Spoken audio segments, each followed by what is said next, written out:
Morning everyone, welcome to AG tutorials. I am Anju.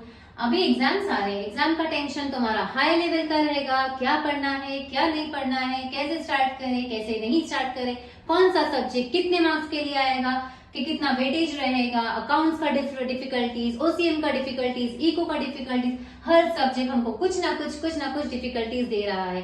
हमारा stress level high पे high जा रहा है और एग्जाम्स की डेट नजदीक पे नजदीक आती जा रही है। अब क्या करे क्या नहीं करे, तो कोई टेंशन नहीं। Let's start with issue of shares. Shares तो हमको पता ही है, जहाँ पर हम लोग इन्वेस्ट करते हैं। दो तरीके के शेयर्स होते हैं, equity shares and preference shares.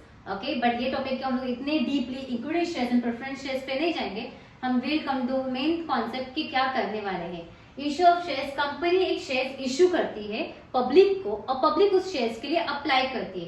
तो यहाँ पर मैटर करता है कितने शेयर्स इशू किए हैं और कितने शेयर अप्लाई हो रहे हैं। अगर हमारा समझो शेयर इशू कर रहा है 1 लाख शेयर्स और कंपनी ने अप्लाई किया 1 लाख शेयर्स के लिए, तो कोई प्रॉब्लम नहीं है, हमारा पूरा कैलकुलेशन 1 लाख शेयर्स पे होगा।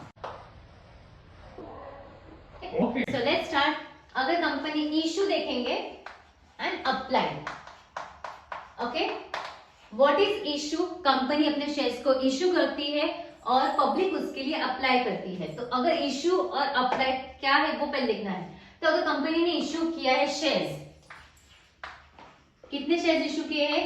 10,000 शेयर्स इशू किए हैं और पब्लिक ने अप्लाई किया है 10,000 के लिए, तो हमारा पूरा कैलकुलेशन 10,000 पे आएगा, कोई प्रॉब्लम नहीं आएगा। अगर शेयर हम लोग समझो इशू किया है 10,000 और पब्लिक ने अप्लाई किया है 8,000 शेयर्स, तो इसको बोलते हैं अंडर सब्सक्रिप्शन।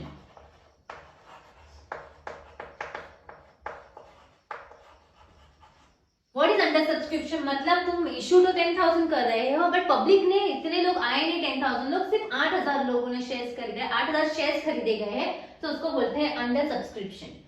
एंड देन अगर कंपनी ने इश्यू किया है 10,000 शेयर्स और पब्लिक ने अप्लाई कर दिया 12,000 शेयर्स के लिए, मतलब ज्यादा शेयर्स के लिए अप्लाई कर दिया, तो उसको हम लोग बोलते हैं ओवर सब्सक्रिप्शन।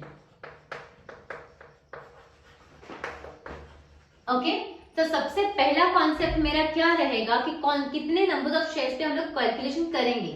अगर 10,000 के लिए इश्यू किया और 10,000 अप्लाई आया, तो दोनों सेम है, तो कोई प्रॉब्लम नहीं, 10,000 पे हम लोग कैलकुलेशन करेंगे।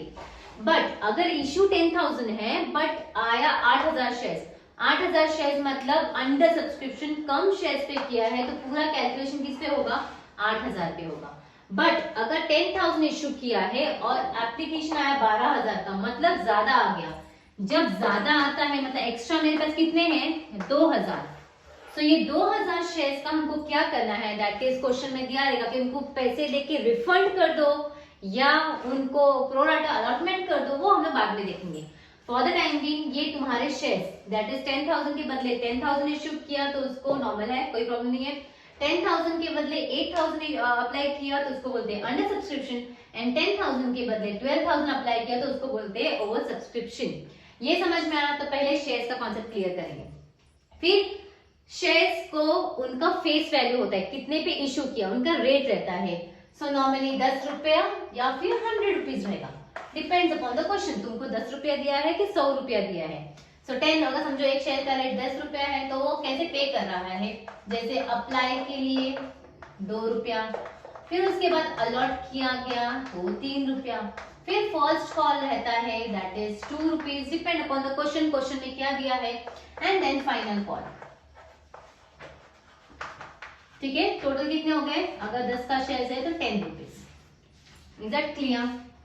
So apply, allotted, okay, here it will be 3, सो हमारा आ जाएगा 5 और 10। समझ में आ गया? सो अप्लाई 2 के लिए किया है, अलॉटमेंट 3 के लिए किया है, फर्स्ट कॉल 2 का किया है, फाइनल कॉल 3 का किया, तो टोटल अमाउंट हो गया 10। अब एंट्री कैसी आएगी? इसकी 2 एंट्री आएगी, that is receipt, transfer. Allotment की 2 entry, transfer, receipt. First call की 2 entry, that is transfer, receipt, और फाइनल कॉल की 2 entry, that is transfer, receipt. अब ये ट्रांसफर रिसिप्ट के 2 एंट्री जो भी रहेगी वो हम लोग पढ़ेंगे। पहले इतना समझ के लो कि कितने ऊपर किसके ऊपर कैलकुलेशन होगा। Okay, let's start. पहले तो हम लोग को यहाँ पर समझ में आ गया कि इतने शेयर्स कैसे इश्यू होते हैं, कैसे अप्लाई होते हैं। अब उनके रेट समझ में आया, एप्लीकेशन पहले अप्लाई किया, फिर अलॉट करते हैं, फिर फर्स्ट कॉल फाइनल कॉल कभी कभार साथ में आता है, कभी कभार अलग आता है, depends upon your question. And now पहले एक और चीज समझनी है, दैट इज डिस्काउंट प्रीमियम क्या होता है। अगर समझो 10 का शेयर 10 में गया तो उसको बोलते हैं पार, 10 का शेयर 10 रुपीज में गया तो पार होता है। 10 रुपीज का शेयर अगर 8 में गया मतलब लेस में गया, 8 rupees 9 rupees 7 rupees what ever में, तो उसको बोलते हैं डिस्काउंट। बट अगर 10 का शेयर 12 रुपए में गया मतलब 2 रुपया ज्यादा है, तो उसको हम क्या बोलते हैं, प्रीमियम। तो ये भी हमारे क्वेश्चन में आता है, जब आएगा तो हम लोग देख लेंगे। फॉर द टाइम भी हम लोग को ये समझना है कि 10 का शेयर अगर 10 में गया तो उसको क्या बोलते हैं, 10 का शेयर 10 में गया पार, 10 का शेयर 8 में गया डिस्काउंट, 10 का शेयर 12 में गया तो प्रीमियम, ज्यादा में गया तो प्रीमियम, कम में गया तो डिस्काउंट और सेम में गया तो पार। यहाँ पर कोई प्रॉब्लम नहीं हो गया। Okay, so let's start with the 2 main entry. जो 2 मेन एंट्री पे हम लोग पूरा सम करने वाले हैं, दैट इज मैंने जो आपको पहले ही बताया है रिसिप्ट एंड ट्रांसफर की। सो रिसिप्ट की एंट्री क्या होती है, रिसिप्ट की एंट्री होती है बैंक अकाउंट डेबिट, ठीक है, bank account debit to equity share. पहले हम लोग क्या करते हैं, अलॉट करते हैं, तो इक्विटी शेयर अलॉटमेंट, ठीक है। पहले हम लोग अलॉट करते हैं, फिर अप्लाई करते हैं, फिर फर्स्ट कॉल फाइनल कॉल करते हैं, या कभी कभी दोनों साथ में आएगा। तो पहला अलॉटमेंट का रिसिप्ट का एंट्री हो गया bank account debit to equity share allotment. अगर वो यही एंट्री अप्लाई के लिए भी आएगी, फर्स्ट कॉल के लिए भी आएगी एंड फाइनल कॉल के लिए भी आएगी। द ओनली थिंग इज ये अलॉटमेंट को चेंज करके हम लोग डाल देंगे एप्लीकेशन, उसी को चेंज करके डाल देंगे फर्स्ट कॉल एंड उसी को चेंज करके डाल देंगे फाइनल कॉल। मतलब हर जगह तुम्हारी एंट्री सेम रहेगी, द ओनली थिंग इज के allotment application first call change होते जाएगा। समझ में आया? देन दूसरी एंट्री है मेरी ट्रांसफर की। अब हम लोग शेयर ट्रांसफर करते हैं तो सेम इसकी एंट्री आएगी equity share allotment account debit to equity share capital. ये समझ में आया?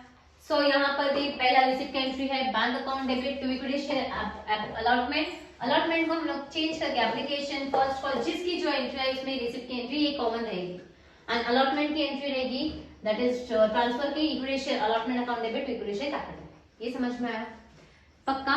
इतना ये दो एंट्री को एकदम याद रखना है। व्हाट इज रिसिप्ट की entry? Bank account debit to equity share allotment, पहली एंट्री, और बाकी सीसी के लिए तो उसका अलॉटमेंट हटा के रिप्लेस करना है। एंड ट्रांसफर की एंट्री क्या है? Equity share allotment account debit to equity share capital. यहाँ पर ये जो अलॉटमेंट रहेगा वो हमारा एप्लीकेशन हो जाएगा, वही हमारा फर्स्ट कॉल हो जाएगा और वही हमारा फाइनल कॉल हो जाएगा। मीन्स हमारा पूरा एंट्री जो भी रहेगा ये दो एंट्री पे बेस्ड है। ओके, तो पहले ये एंट्री को अच्छे से याद कर लेना है, दैट इज रिसिप्ट की एंट्री एंड ट्रांसफर की एंट्री। रिसिप्ट में पैसा आता है bank account debit to equity share allotment and transfer में equity share allotment to equity share capital. इस बेसिस पे हम लोग सम सॉल्व करने वाले लेंगे। So let's start with the question that is page number 315। ये दो एंट्री पेपर गो थ्रू कर लेना अच्छे से, इसके ऊपर हमारे सम्स होने वाले हैं। सो अभी ये दो एंट्री पे मेरा पूरा फर्स्ट क्वेश्चन होगा, जो बस ये दो एंट्री याद करने पे हम पूरा क्वेश्चन अटेंड कर लेंगे, जो हम लोग देखेंगे हमारे नेक्स्ट लेक्चर में, जो हम पूरे अच्छे से एकदम कितनी एंट्रीज आएंगी और ये दो एंट्री पे मैं पूरा सम कैसे कर लूंगी वो हम तुमको नेक्स्ट लेक्चर पे बताएंगे। So for this do like, subscribe and will meet very soon.